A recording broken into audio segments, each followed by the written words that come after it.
congratulations on the win.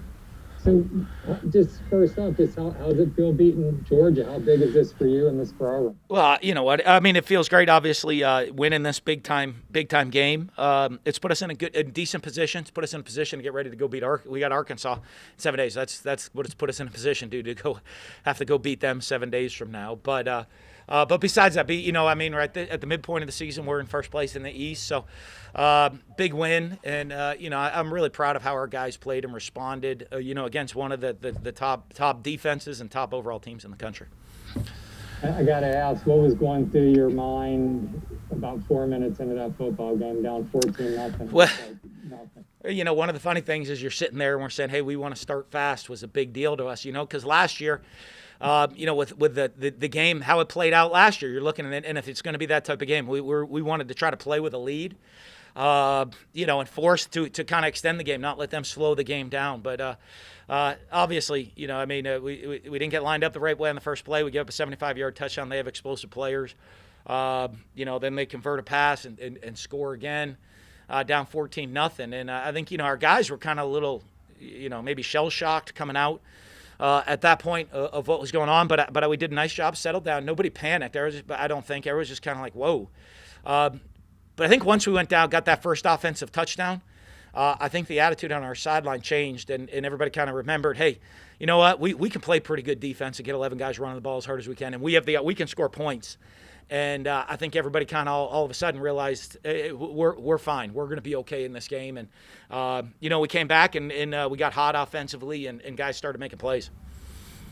Thanks, Dan. Mark Long. Hey, Dan, what do you say about Kyle at this point? I mean, I know it wasn't great down the stretch there, but another 4-touchdown performance. He's 8 yards shy of Tim Tebow's school record for passing. Really, really carried you guys without Tony there a little bit too. Yeah, I think, Kyle did a really good job managing the game. I think he missed a couple of things, you look, we had some missed assignments out there on the touchdowns we gave up. Even the pick six, we had a receiver run the wrong, a receiver kind of go the wrong way. But a couple of decisions I think he's got to improve on that could have cost us there in the game.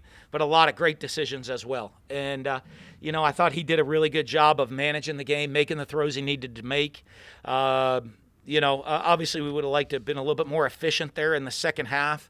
Kind of slowed down a little bit in the second half, and but we're playing with a lead and trying to manage the game and how the game was going at that point. Obviously, we kept talking. We need to get another touchdown.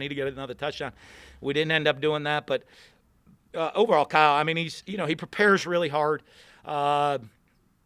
Studies the game a lot, puts a lot of time in, works. Obviously, everybody, he's an accurate guy with the ball, and he's a confident guy, and the guys believe in him, and he's not afraid. He doesn't just hone in on one guy. He's not afraid. He's going to go around, take what the defense gives us, and he does a nice job of doing that. And you see that by all the different receivers that get catches.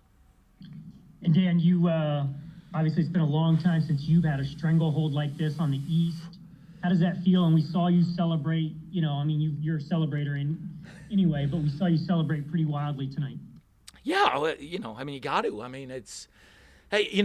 got to have some fun and enjoy this too. I know it's been a very tough, difficult year for everybody in every aspect of things. And, but when great things happen to you, like this win for us tonight, we still got to be able to put a smile on our face and enjoy it. And, I'm just so happy for our guys. I'm proud of our guys. I told them before the game I was really excited to watch them play tonight because they've worked their tail off to be in this situation.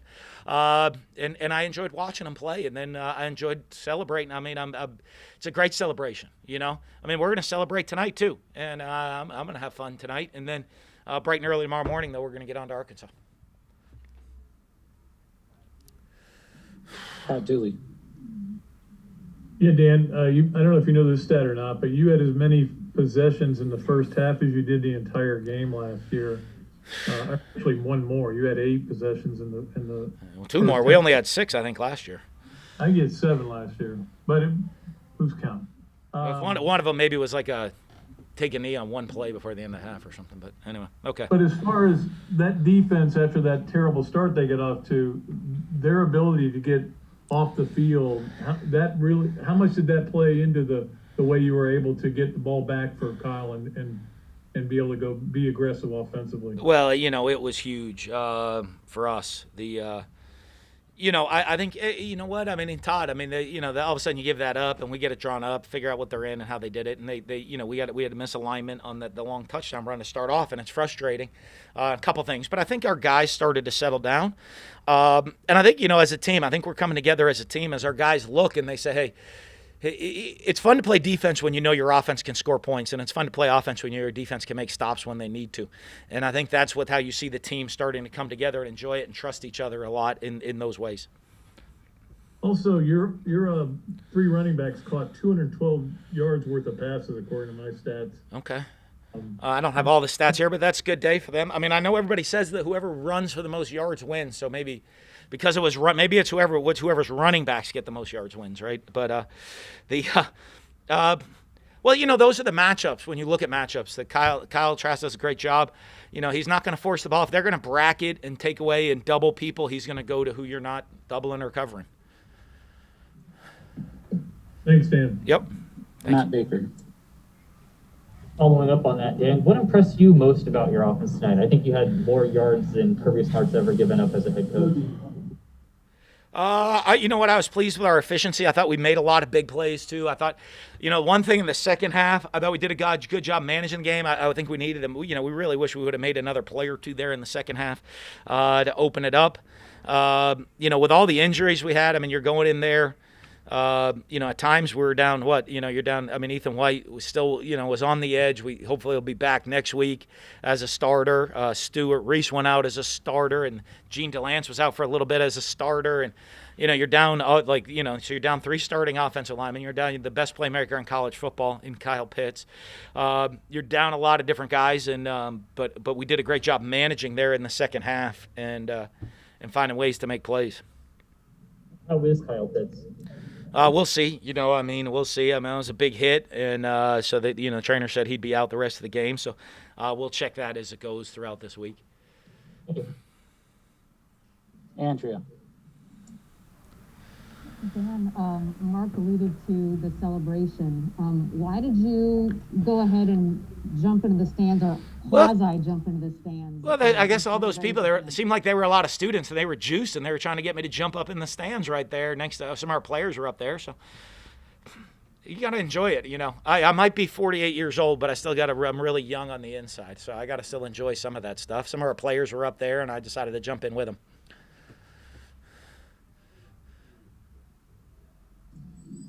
I had my mask on, though, Andrew, the whole time. Coach, what does this mean? What does this win mean to the progression and evolution of your program? And do you think maybe this could be a changing of the guard in the SEC East? I don't know about that. I mean, it means, I think last year everybody, it's like, okay, where are we at after the game? And, where we're at is we got to prepare for Arkansas next week at home, and that's really where we're at. And I don't know that this will have effect on next year's game. Like last year's didn't affect this year's. And so, I think everybody likes to look at that. I think it puts us in first place at the midway point in the East, and now we got a tough schedule ahead of us. We got to try to stay there and find a way to get to Atlanta. Did you feel, though, that this was sort of you've accomplished so much in your first 2 years that this was sort of a hump you had to get over? I don't know about that. It was a big win for us. Anytime you have a top 10 matchup, those are big games. So I don't know the hump. I mean, hopefully if we can find a way to continue to improve, we might get more top 10 matchups as the year goes on, and we'll see how that goes. Cassidy. Hey, Dan. We saw in past years coming off a bye week, it almost seemed like a slow start in this game, and then you couldn't catch up. Did it almost feel like you had momentum coming off of that Missouri game, and maybe you would have even done better without a bye week, if that makes sense? Yeah, I don't know. The bye week thing to me is such like a toss-up deal, that sometimes, hey, if we're coming off a bye week, we start slow. Then other times you're coming off a game and you're banged up and you don't have guys healthy, where if we had a bye week, we could have gotten them healthy. I don't know that it's a big deal. Either way, I'm not jumping up and down saying we have to have a bye week before this game. I do think it, though, the league, and I know it is such a big game, they try to keep it even that way, that either both teams have a bye or both teams don't. And I think that's that's a fair thing to do, because both teams then are in the same situation. Nick. Hey, Coach. What was practice like this week? And then I guess how did things change, just keeping the focus from, chasing Georgia and trying to get to first and maybe not getting complacent now that you are in first in the East and in the driver's seat? Well, I think, from the biggest thing we did is our guys knew it was going to be a big game, and I think our guys were going to be excited to play in the game, and we just kind of left it at that. It wasn't, we didn't put more on it than anything else. We didn't put more on this game than other games in the week of practice, because I think everybody kind of knew, hey, this is a big matchup game. Two top 10 teams. So, to be honest with you, it really, I think we kind of really downplayed it a little bit in that way of let's just take care of our business, prepare the right way, and it's going to take everybody, every single person, There's a lot of guys that weren't on the sideline today that had a lot to do with us winning this game and the preparation all week. There were guys on the sideline that played minimal snaps that had a lot to do with us winning this game today. That everybody, and we talked, that's the only thing we talked about, it was going to take all of us to win, and it did.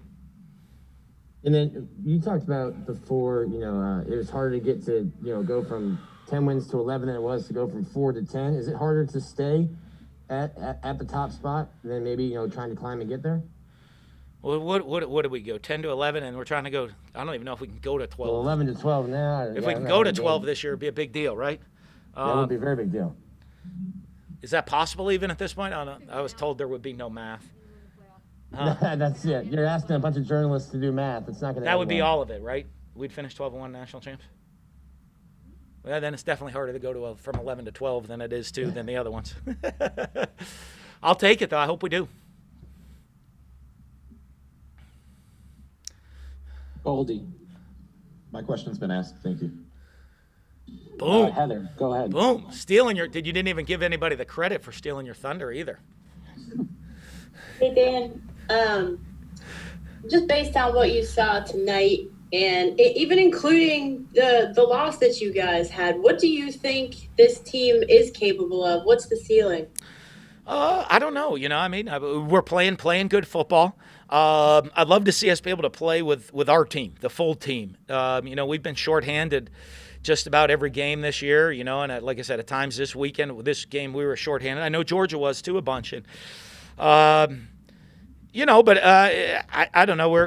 We're to the point right now where we're first place in the East at the midway point. How far can we go? I don't know. Hopefully we can, get back to work tomorrow and find a way to beat Arkansas next week. And if we're worried about anything but that, then we're not going to continue to enjoy great things that we've been enjoying so far this year. And, I know our guys have played hard every single week. I think we've improved every single week. I think there's a bunch of things we can improve off of this game. And that's on us as coaches to make sure that we're getting the players coached up in the right position, doing what's right, and and getting ready for Arkansas next week. And that's what's in our control right now. All right, we got a lot of players lined up. Close with Edgar. Hey, Dan, I just wanted to follow up on Kyle Trask because you said he had a pretty solid game. He threw 474 is the most by a Florida quarterback in regular season ever. Really? Yeah. Is this guy in the Heisman race, in your opinion? And just what kind of just incredible season is he having? Yeah, well, we'll see. I don't know because they don't ask me that question. I don't get a vote on that one. So that's up for you guys to decide and discuss. My thought on it is preparing him to get ready for Arkansas next week. I think he's doing a heck of a job, having a great year. And I think he keeps his checks and balances in there pretty well. I don't. We'll see. You guys get to figure all that stuff out. My job is to make sure he's ready to go against Arkansas next week. And and if he keeps playing well, I think this: if you play well and your team plays well, individual awards follow. So if we continue to play well, he continues to play well. As a team, we keep doing great things. Usually, that's when individual awards come. And if we keep winning and playing well, I'm sure he'll have the opportunity to get some individual awards. Thank you. Thanks. Thank you, guys. Go Gators.